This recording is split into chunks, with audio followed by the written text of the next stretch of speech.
Bob has been selling records for decades. 9 months ago, he opened Tower District Records in the Tower District.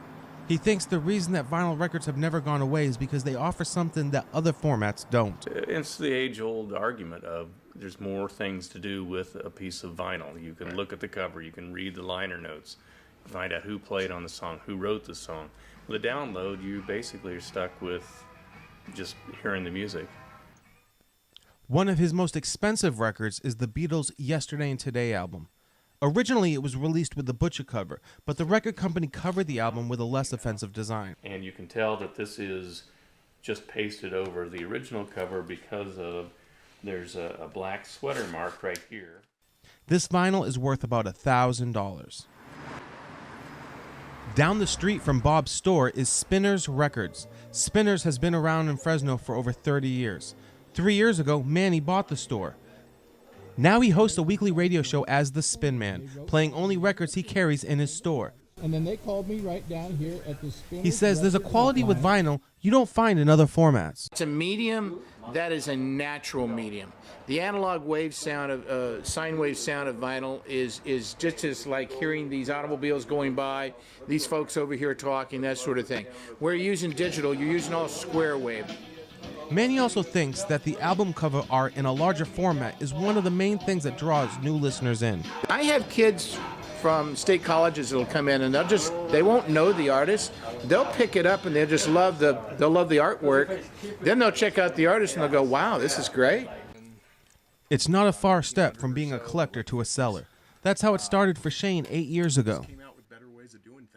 I just decided to start a business one day. I took the 4 or 5 boxes of records I had at home and started advertising that I buy records, and it just kind of grew from there. I have about 12,000 records now. He now sells his vintage vinyl from the second floor of this antique store in Clovis.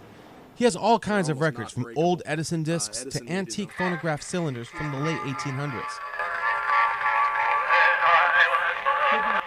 But his favorite things to collect are old 45s, named that because that was the rotation speed they would need to be played at on a record player. There's a lot of really obscure things out there, bands that only made 145 and there were 200 copies made and that was the end of that.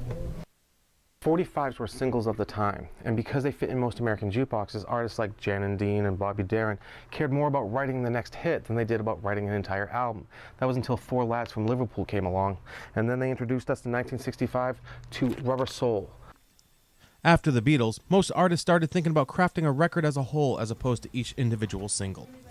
Many new albums are being released on vinyl, and a new generation are learning the joys of scouring through boxes of records to find the perfect one.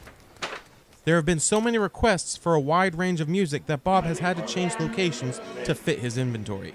He is now building a new store from the ground up. He even plans on having live music in the store. For Bob, the best part of selling records is still the customers.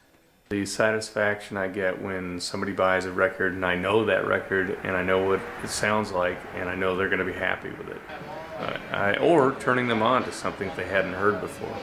That's pretty satisfying. Whether or not you are looking for something new, rare, or near impossible, there is no denying that vinyl is not going anywhere anytime soon. John Dix, Fresno State Focus.